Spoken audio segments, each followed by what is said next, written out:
Hello বন্ধুরা, আজকে শাক নিয়ে এসেছি। ক রকমের শাক রান্না করব সেটা তোমরা দেখো। আর 4 দিন শাক খাইনি, মানে অমাবতী লেগেছিলো, ওর জন্য 4 দিন শাক খাইনি। 3 রকমের শাক একসঙ্গে মিশিয়ে করব। এই যে দেখতে পাচ্ছ লাল শাক, এটা হচ্ছে গাঁদা পূর্ণিমার শাক, আর এটা হচ্ছে লোটে শাক।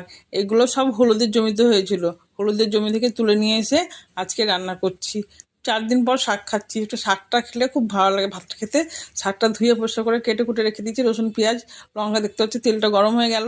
তেলটা গরম হয়ে যাওয়ার পরে রসুন পেঁয়াজ আর হচ্ছে লঙ্কা দিয়ে দিলাম তেলে, পুরো দিয়ে ভালো করে নিয়েছিল। একটু লাল লাল হয়ে যাবে, লাল লাল হয়ে যাওয়ার পরে শাকগুলো দিয়ে দিলাম। শাকগুলো দেওয়ার পরে এবার আমি লবণ দিলাম, চিনি দিলাম, হলুদ দিলাম, দিয়ে ভালো করে এবার নেড়ে দিলাম, দিয়ে একটু ঢাকা দিয়ে দেবো, তাহলে শাকের জলটা বেরিয়ে যাবে। দেখতে পাচ্ছি শাকের জলটা বেরিয়ে গেল। শাকের জলটা বেরিয়ে গেলে একটু ভালো করে নাড়বো আর কষতে হবে ভালো করে। একটু শুকনো শুকনো হলে খুব সুন্দর লাগবে খেতে। আর একদম জমির কোনো সার নেই, জমির শাক, মানে হলুদের জমির শাক, খুব সুন্দর খেতে লাগবে। তোমরা অবশ্যই একবার ট্রাই করে দেখবে। আর দেখতে পাচ্ছ শাকটা একটু ভালো করে নেড়ে দিলাম, দিয়ে এবার নামানোর আগে তেল দিয়ে দিলাম। সর্ষের তেল দিলে নামানোর আগে সর্ষের তেল দিলে খেতে টেস্টি। শাকটা আমার হয়ে গেল, দেখতে পাচ্ছ কতটা শাক কটটুক হয়ে গেল, একদম অল্প হয়ে গেল। আমার রেসিপিটা এখানে শেষ করলাম। ভালো লাগলো লাইক শেয়ার কমেন্ট করো, আর ইউটিউব থেকে দেখলে আমার পেজটা ফলো করে